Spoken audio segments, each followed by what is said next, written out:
warahmatullahi wabarakatuh. Good morning, everyone. How are you doing? I hope all of you are doing great, you're doing fantastic, and of course, I hope all of you are in a good state of health. Okay, before we start our lesson for today, I believe that some of you probably wondering, like, who is this person talking to me? So because of that, let me introduce myself first. My name is Mia Anissa Utami, but all of you can call me Bunda Mia, and I will be the one who is explaining regarding today's lesson. So nice to meet all of you.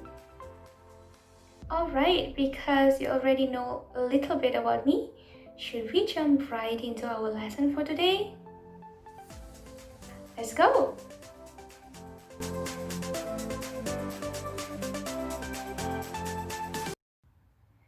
So the things that we're going to learn today is actually something that you have learned previously at class, which is about announcement and advertisement. So, do you still remember the difference between announcement and advertisement? Yup. So announcement is more like giving information to people about something, whether it is something that have happened in the past or something that will happen in the future. While advertisement is more like giving infomercial to people. So what is infomercial? It's like combining information and commercial purposes. So it means that advertisement is more into promoting something. It can be promoting a product, promoting a service, or even an event. You see the difference now, right? Between announcement and advertisement? Alright, because you already know the difference between these two, we're going to go deeper into each section. But we will start with announcement first, and after that, we're going to discuss about advertisement.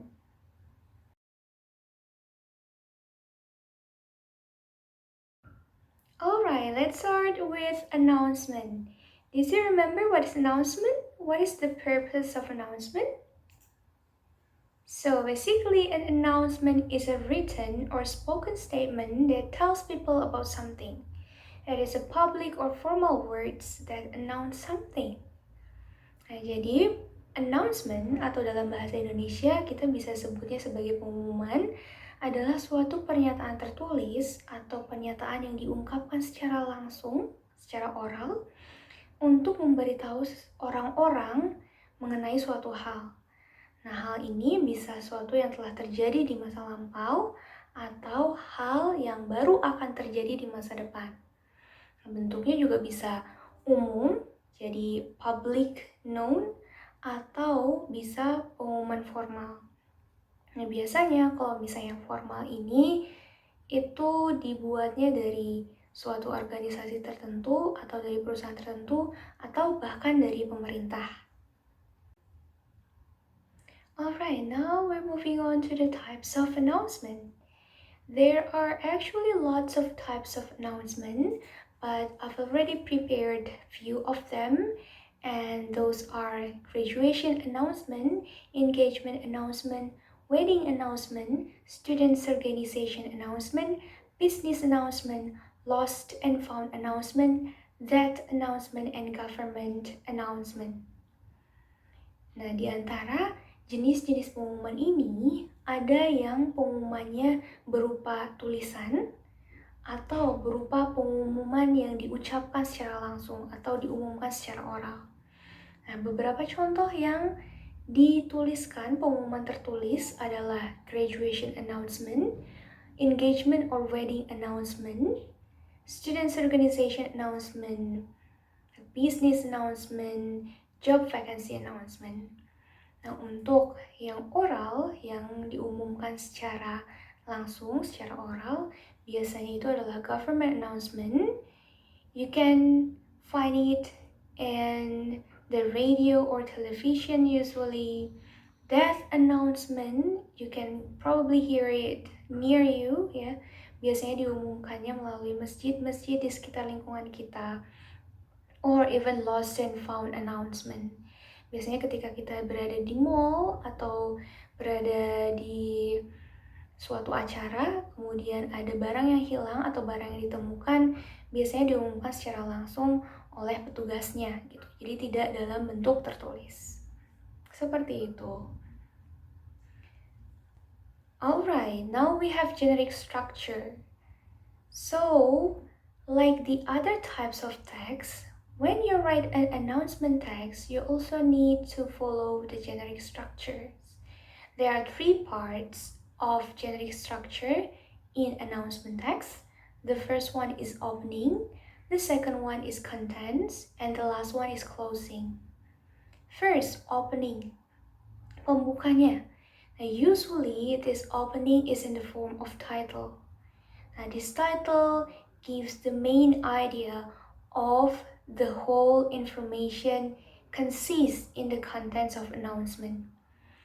Nah, jadi biasanya opening dari announcement itu berupa suatu judul. Judul pengumuman itu sendiri yang mana mengungkapkan secara umum intinya itu pengumuman ini tentang apa sih. Title-nya itu bisa berupa death announcement, atau missing person, atau lost and found. That's the example of title.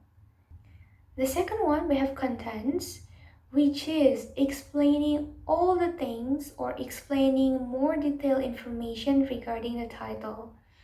Jadi di dalam contents, di dalam part yang kedua, kalian harus menjelaskan lebih lanjut mengenai pengumuman tersebut.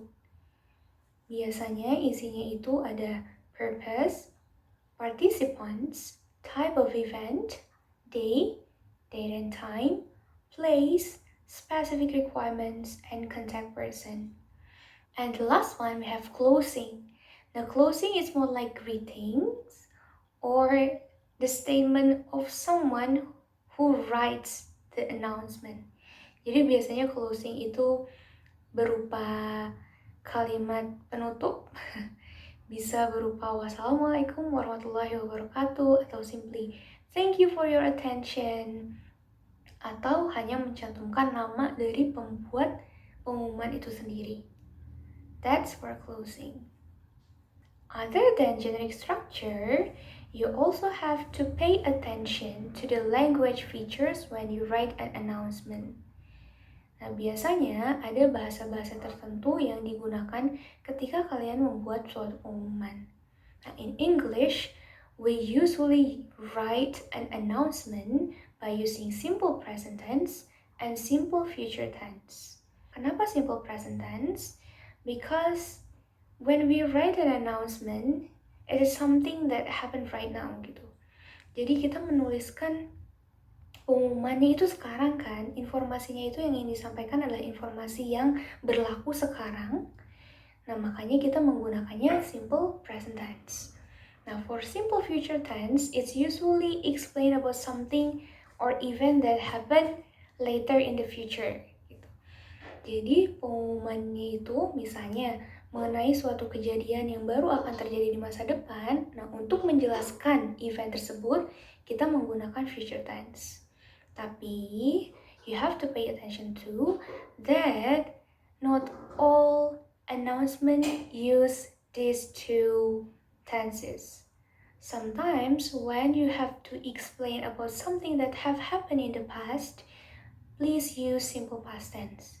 Nah, untuk pengumuman-pengumuman tertentu yang menjelaskan mengenai suatu kejadian yang sudah terjadi di masa lampau, seperti hanya suatu kehilangan atau misalnya pengumuman mengenai kematian, itu kita menggunakan simple past tense.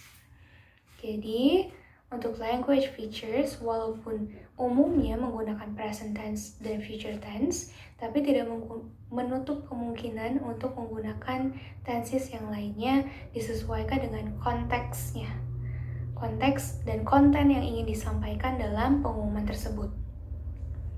And here are some examples of announcement. So I have an event announcement, missing person announcement, and death announcement. So from these three announcements, you can analyze that the use of tenses probably will be different, right? It depends on the context and the content inside the announcement. Alright, so that will be about announcement. Now we're going to move on to advertisement. So, do you know what is an advertisement, or do you know the purpose of an advertisement? So basically, an advertisement is a public announcement for promoting a product, service, event, or even publishing a job vacancy. So because there is a word promoting here, so it means that announcement has an intention to persuade people to buy a product or use a service that we offer. Jadi, advertisement atau yang dalam bahasa Indonesia kita kenal sebagai iklan itu adalah suatu pengumuman juga, hanya saja dia mempunyai tujuan tertentu yaitu untuk mempromosikan suatu produk, suatu jasa, acara, atau bahkan untuk mempromosikan suatu lowongan kerja tertentu. Nah, karena ada kata-kata promosi di sini, tentunya tujuan utama dari pembuatan iklan itu sendiri adalah supaya orang-orang tertarik untuk membeli suatu produk ataupun menggunakan jasa yang kita tawarkan. Nah, there are several types of advertisement. I believe that you know this one already. Those are sale, product, service, event, and job vacancy. This type of advertisement can be in the form of written or can be in the form of spoken. Jadi pembuatan iklan-iklan ini dapat dibuat dalam bentuk tertulis atau bahkan dapat dibuat dalam bentuk audio visual. Medianya apa saja? What types of media is used in order to make an advertisement? We usually have 4 of them. The first one is printing media, second one social media, the third one is outdoor advertisement, and the last one we have broadcasting media. For printing media, there are lots of them, but usually we find it in newspaper or magazine. And the next one we have social media. I believe that you know it so well, you know it the best. You can find the advertisement in Instagram, Snapchat, YouTube, Facebook, Twitter, and so on, etc. And for outdoor advertisement, usually we find it in the form of billboard or as simple as the paper that is stick on the wall or on notice board or even on a tree. Usually for broadcasting media, we have advertisement to be promoted in radio or television. Now untuk printing media and outdoor advertisement, most of the time we find it in the form of written. Jadi printing media itu dan outdoor advertisement kebanyakan bentuknya adalah tertulis. Tapi ada juga outdoor advertisement yang bentuknya audiovisual atau visual saja gitu. Untuk social media can be both written or spoken. Broadcasting media for radio, of course, it's only audio, but for television it can be audio and visual.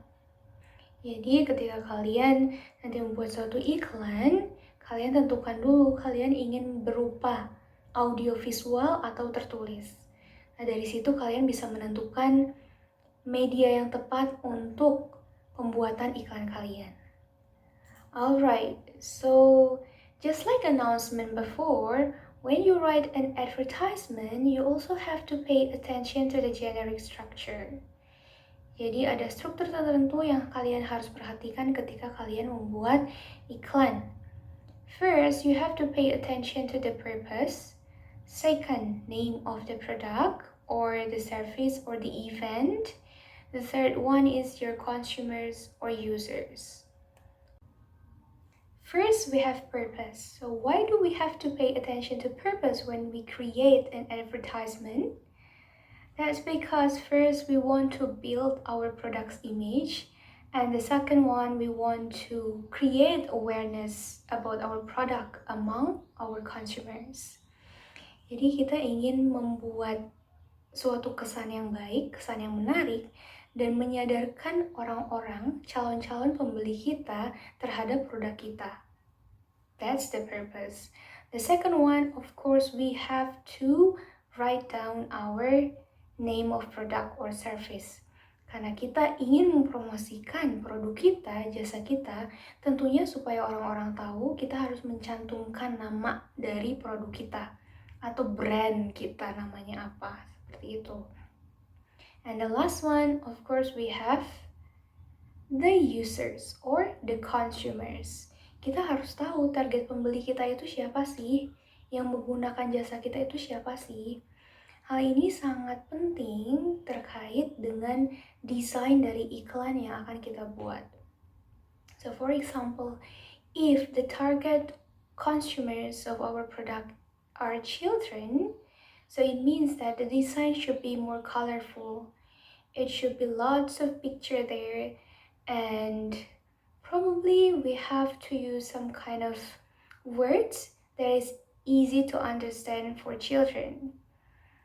However, if our target consumers are adults, so the use of colors, picture, and even the words in the advertisement should be calmer, for example, or you can even use words that is even more complicated compared to the one that we use for children.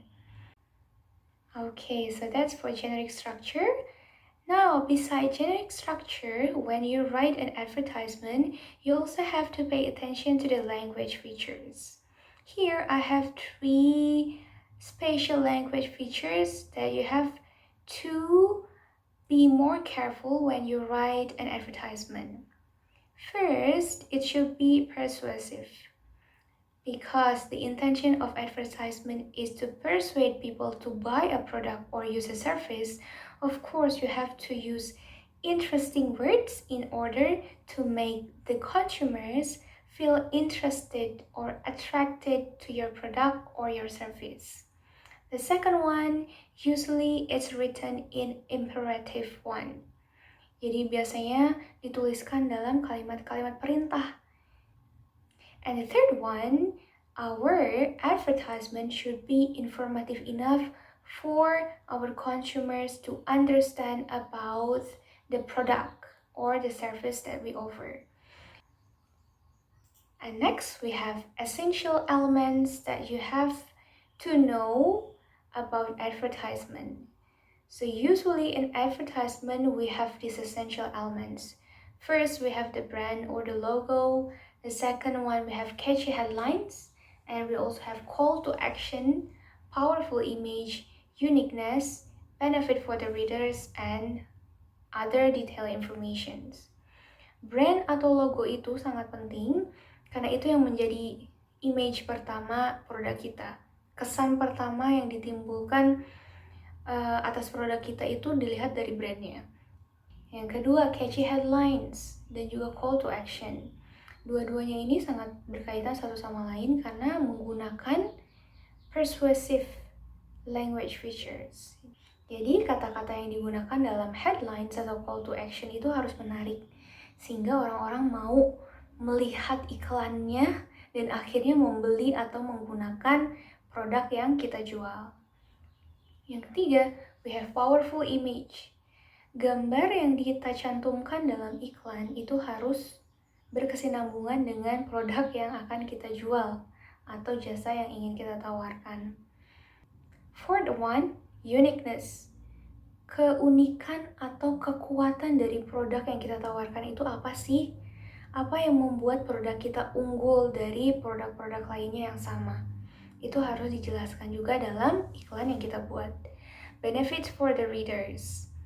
Nah, kalau kita pakai produknya, kira-kira apa nih keuntungannya untuk kita? Itu juga harus dijelaskan supaya orang-orang lebih tertarik lagi untuk membeli produk yang kita tawarkan. The last one, detail information. Nah, untuk detail information itu bisa berupa contact information, email, atau bagaimana cara untuk membeli atau menggunakan jasa dalam iklan tersebut. Atau bahkan promosi-promosi lainnya yang hanya bisa didapatkan oleh orang-orang yang membaca atau melihat iklan tersebut. Alright, I think that's all about announcement and advertisement. I hope all of you already understand about the things that I explained to you.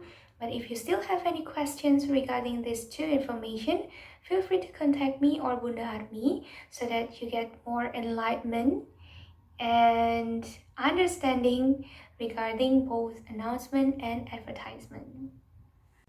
Alright everyone, thank you so much for your attention and hopefully you have a fantastic day ahead and see you later. Bye everyone. Wassalamualaikum warahmatullahi wabarakatuh.